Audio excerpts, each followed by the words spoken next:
I do have something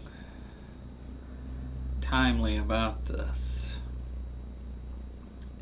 Because he has left loose the cord and afflicted me, they have also let loose the bridle before me. Upon my right hand rise the youth. They push away my feet, and they raise up against me the ways of their destruction. They mar my path, they set forward my calamity, they have no helper. They came upon me as a wide breaking in of waters, and in the desolations they rolled themselves upon me.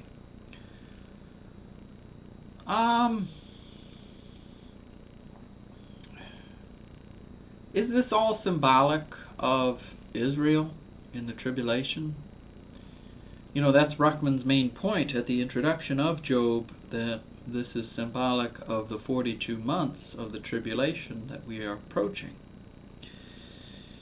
Now, I am getting old, you know, sad, but it's true. I'm trying to stay young. I did some farmer's carries this morning. Haven't done that in a while. Those are really good for you. It's picking up a decent amount of weight, and I made it like, I don't know, 100 yards or something. Psst. It's my first time doing it in a while. I was like, oh, when I set the weights down, man. But anyway, I'm getting old, and there's a lot of kids that come into my store, and it's indicative of what the Bible is talking about here. Imagine a youth generation, young generation that looks to their elders with no respect. And since they have no respect, they're just ready to wipe you out, you know. Think of Israel right now and how its enemies, you know, timely stuff happening right now. A lot of people are very upset about the Iran war. And a lot of people in this country feel that we're only there because we're protecting Israel. And Israel is causing this war. So you're creating a lot of voters right now that may not go along with President Trump and this agenda. We'll see in the midterms. They'll be critical. And if everybody decides to vote for the Democrats, well, the Democrats are going to solidify their cheating rights that they've had for so long. They're starting to lose their cheating rights, you know. But if over this Israel issue, the Israel and Iran issue,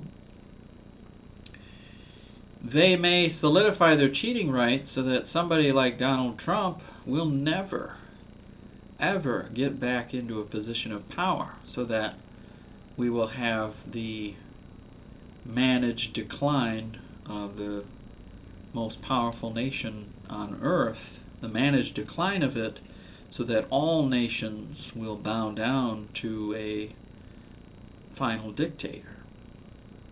And that is the ultimate plan, and that seems to coincide with prophecy and end times situation that we're headed to, this tribulation period.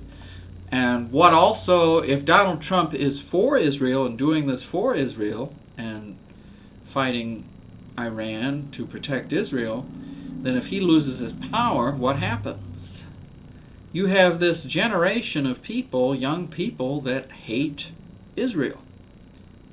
And so, if the book of Job is symbolic of that, of the tribulation period, it would make sense that all nations around Israel are going to hate them. And I think that's an end times verse also, is that Israel would stink to all the nations around her.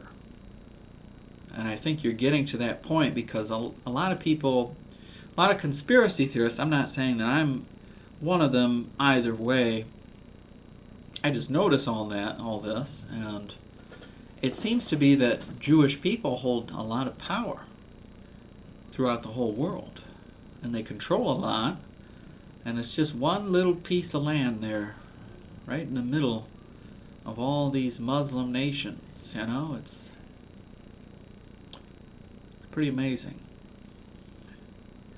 But here's Job, suffering and rotting here. Now you got to bring it back to the individual situation here with Job rotting and arguing in this trial against 3 religious people. And he's talking about how none of these kids, none of these youth respect him. And I was about to talk about at work.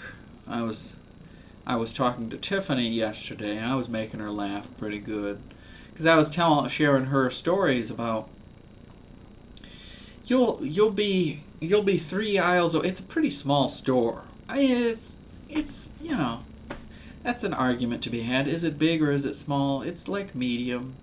There's like 10 total employees there, not at all times. Usually there's only 2 workers there, you know, at a time. Some days, though, like truck day, you'll have like 5 people there. But overall, you know, with all shifts, it adds up to being like 10 or 12 people that work there. I'm one of them. And anyway, you'll be like 3 aisles away, and you can hear these kids cussing and stealing. And I was telling Tiffany, it's just amazing how they think that I can't hear them. You know, I'm only 3 aisles away. I just hear them cussing about, you know, how stupid everybody is here, and I can steal whatever I want, and I can do whatever I want. You know, imagine somebody that doesn't believe in God, no fear of God, no father in their family, no fear of God. They feel they can steal whatever they want because we're a bunch of morons that work here. And they're just whispering all of it, you know. How stupid these idiots are. And I got Tiffany laughing pretty good. But that's true, you know. It's like Job is sitting right there, and here's a bunch of youth spitting in his face. I mean, if he's a representation of Israel, imagine has Israel done some good in the world? I think they have. But here's all these young nations that are now spitting in its face, spitting her in his face. The nation where the Savior is from. And everybody's spitting in his face. Is that a representation of Jesus Christ? These are the kinds of things you're thinking about with this, you know. And we'll get to the notes here, but I think that's what that's symbolic of there, and I think Ruckman is about to say that in one of these notes. It's quite a few notes, actually. They abhor me, they flee far from me, and spare not to spit in my face. That's one of the most disrespectful things that people do. I think Dane has gotten spit in the face. I would never spit in somebody's face, you know. I don't try to cause fights or anything, but you get a lot of like hostile, psychotic people that come into our store, and they seem like they're ready to get in a fight with you, you know. It's kind of amazing. But if they have no respect for the Savior or for an acknowledgement of the existence of God, of course, they're going to steal whatever they want. They're going to do what thou wilt. And hell awaits. Unless they wise up, you know, unless you tell them about the Savior. Maybe if I just smack him around a little bit, he'll wake up. But I'm not allowed to do that. I'll get sued for doing that, but, you know. Alright, next video we'll get into the notes.